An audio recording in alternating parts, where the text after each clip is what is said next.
Hello everyone, welcome to the channel. जैसा कि आप लोग जानते हैं कि यूपीपीसीएल में टीजी2 की वैकेंसीज आ चुकी हैं, उसका फॉर्म भरा जाने लगा है। तो जब से फॉर्म भर रहे हैं तब से जो स्टूडेंट्स हैं वो काफ़ी गलतियां कर रहे हैं और काफ़ी लोगों को फॉर्म भरने में दिक्कत भी आ रही है, काफ़ी लोगों का पेमेंट नहीं हो रहा है। तो आपको इस वीडियो में हम लोग बताएंगे कि आपको वो कौन सी गलतियां हैं जो आपको फॉर्म भरते हुए नहीं करनी है, और फॉर्म भरते हुए आपको कौन सी सावधानी आपको बरतनी है, कौन सी ऐसी जो इश्यू है जो कि वो फॉर्म भरते समय लोगों के सामने आ रहा है, और उसको अगर आपके सामने भी वो इश्यू होगा तो आपको उसके बाद क्या करना है। तो चलिए शुरू करते हैं। अगर आपने अभी तक हमारे चैनल को सब्सक्राइब नहीं किया है तो आप सब्सक्राइब कर लीजिएगा और घंटी बजा के ऑल पे सेट कर दीजिएगा, ताकि आने वाली कोई भी वीडियो हो उसका नोटिफिकेशन आपको आसानी से मिलता रहे। तो इस वीडियो में सबसे पहले हम लोग बात करते हैं कि कौन सी ऐसी गलतियां हैं जो कि बच्चे फॉर्म भरते हुए कर रहे हैं।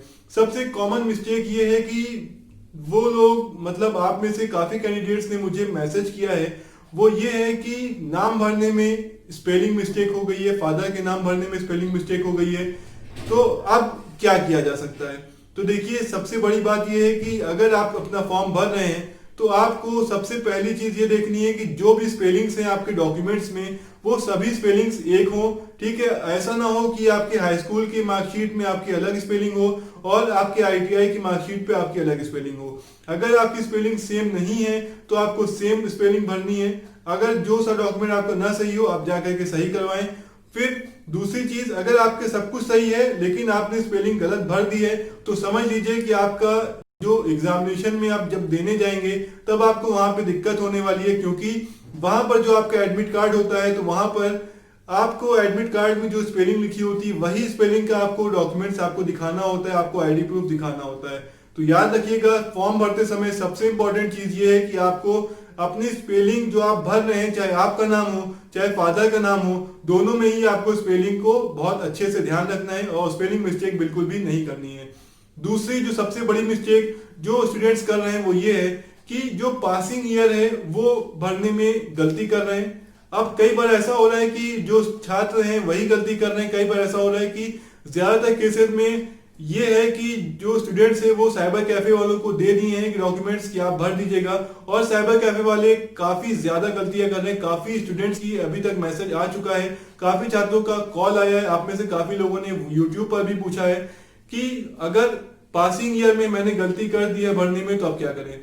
एक जो छात्र है उसने तो ये बताया कि उसका इंटर 2016 में पास आउट हुआ था और आईटीआई 2018 में पास आउट हुआ था, लेकिन साइबर कैफे वाले ने जल्दी जल्दी में आईटीआई 2016 में कर दिया पास आउट और इंटर 2018 में। तो उसका कहना था कि क्या सर मुझे दिक्कत होगी, क्या जो फॉर्म भर गया है क्या अब जो आने वाली जो एग्जाम होगा या फिर जो मैं डीवी तक पहुंचूंगा तो वहां पर मुझे दिक्कत होगी या नहीं। तो देखिए, जब आपने 2016 अपने फॉर्म में दिखाया है कि आप आईटीआई में 2016 में पास आउट हुए हैं, जबकि एक्चुअल में आप 2018 में पास आउट हुए हैं, तो समझ लीजिए कि आपको दिक्कत तो होने ही वाली है। ठीक है, तो यही सब आपको देखना है। अगर आप किसी दूसरे से फॉर्म भरवाना है, साइबर कैफे वाले से ही अगर आप फॉर्म भरवाना है, तो सबसे पहली बात आपको उसको ये समझाना है कि अगर जो हमारा फॉर्म है उसमें कोई भी गलती हुई, अगर तुमने कोई भी मिस्टेक करी, जो भी स्पेलिंग है, जो भी ईयर है पास आउट का, वो सब तुम्हें सही भरना है। ठीक है, और जो हम तुम्हें डॉक्यूमेंट्स दे रहे हैं सिर्फ उसी के बेसिस पे तुम्हें भरना है। अगर तुमने मिस्टेक करी तो जो अमाउंट है वो हम तुम्हें नहीं देंगे। ठीक है, जब आप उसको ऐसा बोलेंगे तो क्लियरली वो फिर आपका जो फॉर्म है वो अच्छे से भरेगा। अब आगे की गलतियां क्या हैं वो जानने से पहले एक बात आप लोग ये समझ लीजिए कि फॉर्म तो आप लोग भर ही रहे हैं, काफी लोगों का फॉर्म सबमिट हो गया है, काफी लोगों का फॉर्म अभी भी रुका हुआ है। तो फॉर्म तो आप लोग भर लेंगे और फॉर्म आपका सबमिट भी हो जाएगा, लेकिन केवल फॉर्म भरने से कुछ नहीं होगा। जब तक आप उसकी अच्छी तैयारी नहीं करेंगे, जब तक आप इस वैकेंसी की अच्छी से अच्छी तैयारी नहीं करेंगे, तब तक आपका ये जो फॉर्म भरना है ये केवल और केवल आधा काम हुआ है। आधा काम आपका जब सिलेक्शन तभी मिलेगा जब आप तैयारी करेंगे। तो तैयारी करने के लिए क्या करना है, आपको इलेक्ट्रिकल विजन का सपोर्ट लेना है।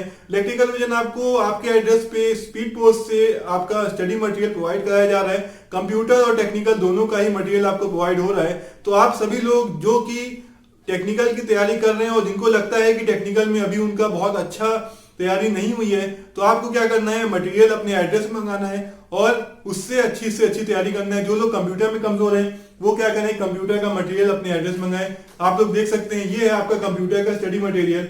जिसको आपको आपके एड्रेस पे भेजा जाएगा। इसको पढ़ करके मुझे पूरी उम्मीद है कि आपका 20 नंबर तो आसानी से आ जाएगा। ये है आपका टेक्निकल का मटेरियल, ठीक है। हिंदी और इंग्लिश दोनों ही भाषाओं में अवेलेबल है, तो आप जिस भाषा में प्रेफर करते हैं आप उस भाषा में पढ़ सकते हैं। अब मटेरियल के साथ साथ अगर आपको अच्छी तैयारी करनी है, आपको टेक्निकल में अच्छे मार्क्स लाने हैं, तो मैं आपसे ये कहूंगा कि आपको मटेरियल के साथ साथ वीडियो कोर्स भी लेना है। क्योंकि कई बार ऐसा होगा कि आप मटेरियल से कुछ पढ़ रहे होंगे और उसमें कुछ क्वेश्चंस ऐसे होंगे जो आपको नहीं समझ में आएगा। तो यही सब क्वेश्चन आप सोचेंगे कि ये कैसे हो रहा है, इसमें से ये आंसर कैसे आया। तो यही सब समझाने के लिए ही आपको वीडियो कोर्स बनाया गया है। और ये जो आपका वीडियो कोर्स है, इसमें आपको बहुत आसानी से सरल भाषा में आपको सब कुछ बताया गया, सारा सिलेबस आपको आसानी से कवर किया गया है। तो जब आप मटेरियल से पढ़ेंगे और वीडियो कोर्स से समझेंगे, तब आपको बहुत अच्छी तैयारी होगी और टेक्निकल का पोर्शन आपका काफी अच्छा जाने वाला है। अब जो नेक्स्ट गलती जो काफी स्टूडेंट्स कर रहे हैं, वो ये है कि वो जब जो आपका आईटीआई का जो अपना इंस्टीट्यूट है, उसको जब आप नाम भरते हैं तो आपको उसकी स्पेलिंग भी सही भरनी होती है, ठीक है। आपको पूरे फॉर्म में कहीं पर भी आप कुछ डिटेल्स भर रहे हैं तो आपको सभी जगह आपको स्पेलिंग्स का ध्यान रखना है, आपको पासिंग ईयर्स का ध्यान रखना है, ठीक है। आप किस साल में कौन सा पास आउट हुए हैं। उसके बाद जब आपसे पूछा जाता है कि कौन कौन से सब्जेक्ट्स आपके पास हैं जो आपने हाई स्कूल में पास किया है, तो जो जो सब्जेक्ट्स आपके पास हैं आपको उसमें वो पूरे सब्जेक्ट भरने हैं। ऐसा नहीं है कि सिर्फ आपने एक दो सब्जेक्ट आपने भर के आपने आगे छोड़ दिया, ठीक है। अब जिन लोगों का जो हाई स्कूल है वो आपका परसेंटेज मतलब कि मार्क्स में ना होकर के आपका ग्रेडिंग सिस्टम में था, तो वो अपने ग्रेडिंग के हिसाब से जब परसेंटेज होगा वो आप अपना कैलकुलेट करके सही परसेंटेज आप भरेंगे। कई बार ऐसा हो रहा है कि काफी जो छात्र हैं वो कह रहे हैं कि मेरा ग्रेडिंग परसेंट में था, लेकिन जो मैंने परसेंटेज था वो कैलकुलेशन करने में गलती कर दी, तो क्या मुझे आगे दिक्कत होने वाली है। तो देखिए, दिक्कत इसमें होने के चांसेस कम है, लेकिन जब आप सब कुछ भर रहे हैं तो आप सब कुछ सही से भरिए, ठीक है। तो ये वो कुछ गलतियां थी जो कि छात्र कर रहे हैं, तो आपको ये गलतियां नहीं करनी है।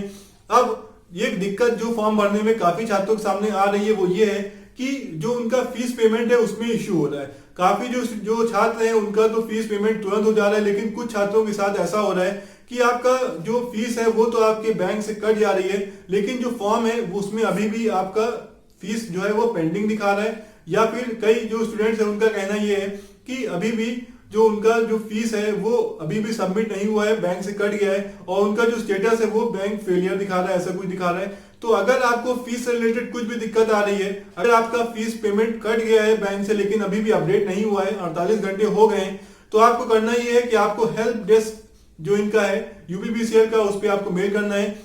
ईमेल आईडी आपको स्क्रीन पर दिख रही होगी, इस ईमेल आईडी पे आपको मेल डालना है और इसमें अपना जो प्रॉब्लम है वो लिखनी है, और प्रॉब्लम के साथ साथ आपको ट्रांजैक्शन आईडी भी लिखनी है। जो आपको पेमेंट जब आपका हुआ होगा तो उसके साथ एक ट्रांजैक्शन आईडी मिली होगी, उस ट्रांजैक्शन आईडी को लिखिएगा, अपना यूजर आईडी लिखिएगा।